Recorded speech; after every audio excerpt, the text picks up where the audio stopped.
Abafiirwa abaana bonna nsaba bansonyiwe. Sinze yabattira abaana gali malala g'abavubuka nabyogeza malala n'ebigurupu bye tubeeramu n'okunywa omwenge.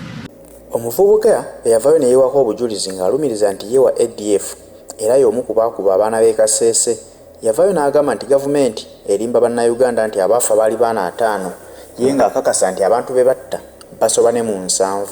Kyokka amazima matuufu bw'okola okunoonyereza kiraga lwatu nti abaana abaafa bo baali bangi kubanga weebuuze yo gavumenti bye yatugamba nti baali 5 n'abaawambibwa 6.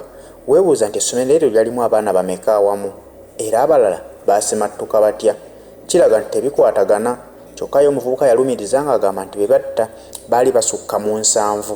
Oluvannyuma lw'ebigambo ebyo bye yayisa ku social media, poliisi yavaayo n'ekola ekisoboka n'emukwata era ali mu mikono gyayo n'olwaleero.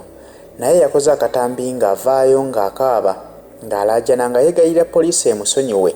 Bannayuganda abaafiirwa abaana baabwe baveeyo bamusonyiwe.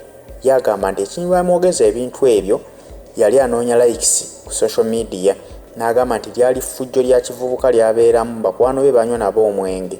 Ebiguruupu bye bimwonoonye ye bw'alumiriza.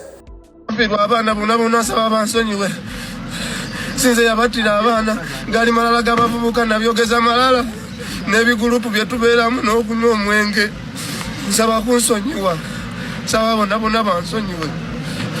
Abantu bannayuganda bonna bansonyiwe. Buli vidiyo gwe yakosa saagenderera. Vidiyo nagijjayo nenkola vidiyo endala ezeetonda naye ezeetonda tebaaziraba. Vidiyo nali maze ogisangulayo ku akawunti yange nategedde nti negenda kundeetera ebizibu nengisangulayo neteekayo vidiyo ezeetonda 2 naye bannayuganda tebaaziraba. Nsaba kunsonyiwa era gye ziri ku peegi yange yali nto eriko buyukwe 1. Naye ebigurupu biba bikwonoonye bikutuma kukola bintu bya kisiru bitategeerekeka. Bw'obanga ddala onywedde omwenge gukutuma kwewaako obujulizi nti gwe watta abantu. Mulimu emisango gye batasaagiramu kubanga abantu bakyali mu maziga, abaana baabwe emirambo gikyali mu ddiiro. Gwe n'ovaayo n'olumiriza nti gwe omu ku bakoze obutujju obwo. Kakati gwe oba osuubira ki? Ebintu bino biwe abavubuka ekyokuyiga.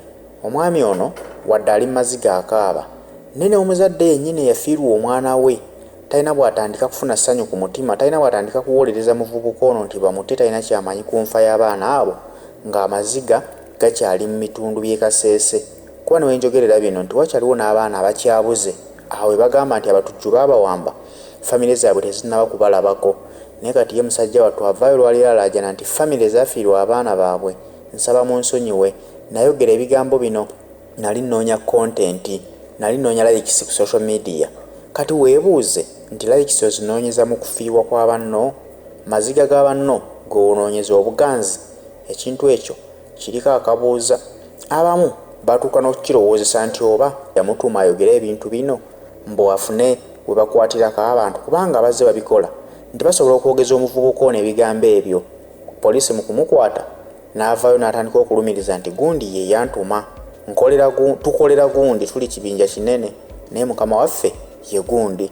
Abasinga obungi bafuna endowooza eyo kuba ebiseera ebyo waaliwo embiranye ku basiraamu abaali basangibwa ewa Sheikh Kamoga era asomesa ddiini. Bwe babakwata ne bakubwa emiggo miyitirivu nnyo nga bamusibako nti asomesa batujju tasomesa ddiini.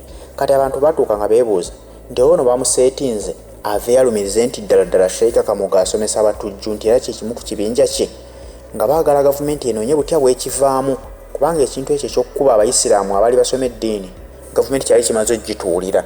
Kati buli muntu yasigala ng'alina ebibuuzo. Naye olwaleero bw'avuddeyo ng'akaaba talina amulumirirwa, tewali n'omu amusaasirako nti omusajja bamutte talina musango. Olw'ebyo bye yeerumirizzaako ye ng'omuntu omu onoonya wotandikira omuwolereza naawe oba tolabawo. Kati kiwa abavubuka ekyokuyiga nti bwe muba munoonya kontenti, bwe muba munoonya likes ku social media temusaagiranga mu kufa kwa muntu mulala. Ekintu kufa kinene nnyo naddala nga si muntu omuntu yafudde wabula balumbye eggwanga. Obutujju bubi nnyo kubanga bw'okyesibako n'ogaa nze omu ku abo. Kitegeeza olina ekifaananyi ky'olaze. Mu kwogera ebigambo bino jjukira abyogera ayambadde elementi. Ate emabegako tuzze tulaba abasajja battu aba boodabooda nga babasibako ebintu bye batamanyi nako. Abantu abakubwanga amasasi ne battibwa bagamba nti ababakubye bajjidde ku pikipiki. Olwo batandikanga okuyoola abavubuka ba booda abatalina musango ne bafiirwa emirimu gyabwe ne basibwa ebbanga eriwerako. Kati nono yagira mu kifaananyi kyawa boda either yali ayagala kukwatisa basiraamu bano bali bakutte wa Sheikh Kamoga, oba yali ayagala kiteeka ku boda baddemu okuyoola abavubuka ba boda nga bagamba nti bebakola obutujju mu ggwanga Uganda. Ebintu ebyo si birungi n'akamu. Video najijjayo nenkola video endala ezeetonda naye ezeetonda tebaaziraba. Video nali maze ogisangulayo ku akaunti yange nategedde nti negenda kundeetera ebizibu nengisangulayo neteekayo video ezeetonda 2 naye bannayuganda tebaaziraba. Nsaba kunsonyiwa era gye ziri ku peji yange. Lwaki temufa kubibakwatako? Opushinga otya video ng'owoza mbu omuvubuka oyo bamukusibe yavuddeyo neyeewako obujulizi nti wa ADF. Ani abagamba nti nze nali mbaddeko wa ADF? Navaayo wano ne mbagamba nti ndi muganda wa Wilson Sabiti yakuba minisita amasasi era ne mubukira video yange agambye yoyo muganda wo omugenzi ayogedde ne mutambuza videos byammwe eyo era mwansuza seebase.